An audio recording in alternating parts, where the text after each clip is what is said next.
Hey everybody, it's the Jimmy Dore Show. I'm Aaron Maté, sitting in for Jimmy, here with Americans comedian Kurt Metzger, and our guest is Briahna Joy Gray, host of the podcast Bad Faith, co-host of The Hill TV's Rising, and also host of the Colin podcast, The Debrief, with Briahna Joy Gray. And Bri, you were one of those people, along with Jimmy, who were at the forefront a few years ago of Force the Vote, and that was the demand from progressives that when it was their turn to elect a speaker, in this case Nancy Pelosi, that progressives used their leverage to extract concessions. And the main ask was for a floor vote on Medicare for all. Jimmy was especially very positive about that and pushing that, but that wasn't the only ask. I mean, there were many proposals put on the table. The point was to ask for something, to extract something from these corporate Democrats like Pelosi in exchange for progressive support. And it didn't happen. And it was very controversial at the time, but now we're seeing House Republicans follow the exact same strategy that grassroots progressives were demanding.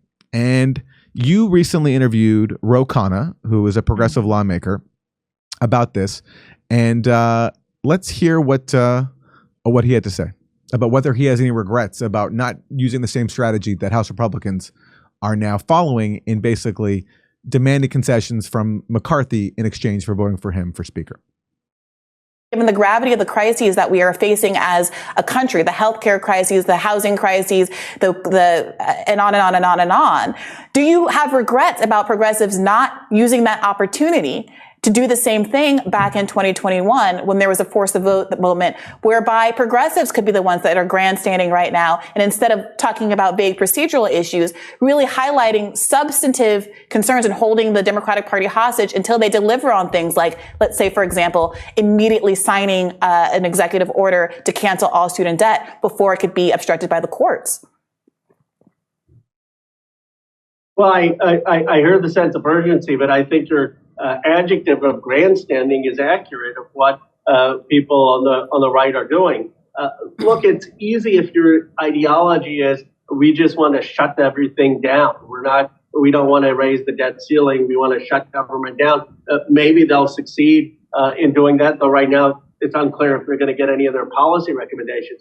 But on the progressive left, we have something which is far tougher. We're telling people to affirmatively pass legislation, create Medicare for all, create dental, vision, and hearing benefits for seniors, raise the wage. You can't do that just by a sense of we're going to blow the place up. We've got to actually get people to draft the legislation, support the legislation. So I think the tactics are different because we're trying to build something. They're trying to just blow up institutions by their own definition of what they consider success. Do you believe that Nancy Pelosi would not have acquiesced? I'm sorry, Batya, but do you believe that she would not have acquiesced, that she would have risked the gavel, had voting go on for days or weeks, et cetera, instead of exchanging it for something as simple as committing to signing the executive order to cancel student debt, or let's say actually having the floor vote on the bill to vote to see if you can end insider trading in the House, something which people have argued and it's been reported on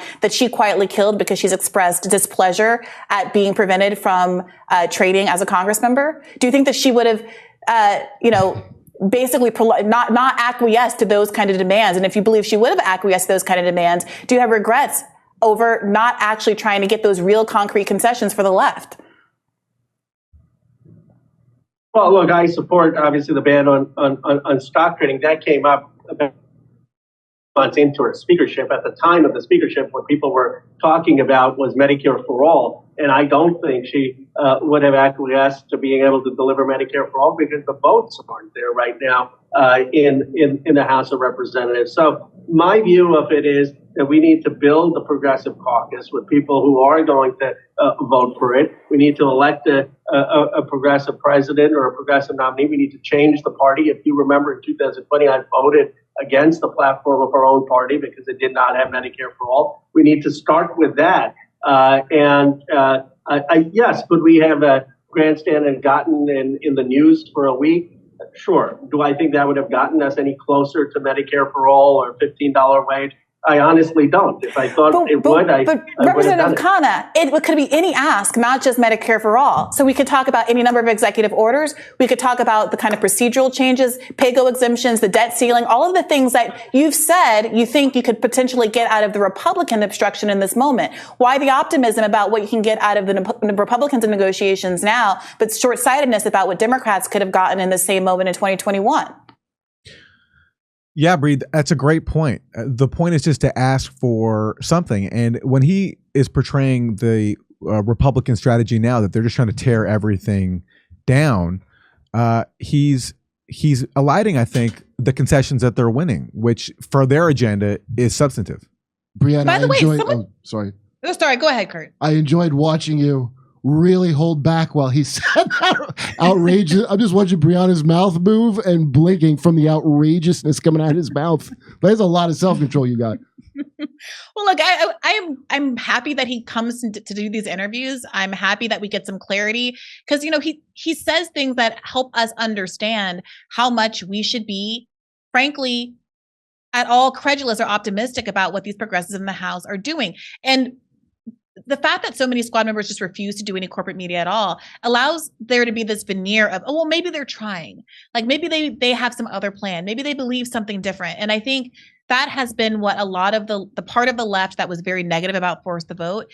They hold on to this idea that the squad members are super secret geniuses that have some plan and they had their own way to get their concessions and don't make them do Force the Vote. AOC tweeted to Justin Jackson, I think, in a way that demonstrated that she didn't really take him seriously and I think shows a lack of respect for him and his intellect, that she was saving political capital for the fight for 15. And, you know, there was some plausible deniability there at the time. But 2 years into the Biden administration, when we saw the Democratic Party, not Republicans, the Democratic Party sabotage the fight, the $15 minimum wage by stripping it out of the American Rescue Plan, turning what was a 50-person vote into a 60-person vote, that when Bernie tried to get it back in, it was no longer a budget reconciliation bill, right? Now you needed 60 votes to get it back in. And of course, then you can blame Manchin, Sinema, all of the big down vote, all that whole kerfuffle, you can blame it all on those obstructionists.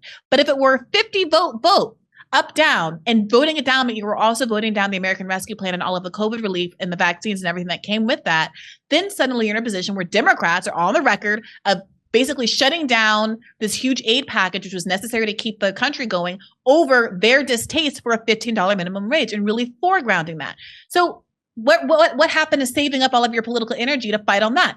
Pramila Jayapal reportedly whipped the progressives to not hold the line on that. They didn't hold the line on the bifurcation of the Build Back Better bill. They let all of those human infrastructure things go down the wayside over and over and over again. And one other thing I wanted to say about what Congressman Khanna was saying there is he kept pivoting back to the Medicare for all issue, which I don't want to back away from. I think that was an important ask, but that ask was never about winning Medicare for all in a vote. I wanted to see just the way that all the Republicans are grandstanding right now. It would be nice if there had been a moment for all of these progressives to stand up and force other Democrats to admit to the fact that they had the power to give health care to everyone in this pandemic, and they chose not to.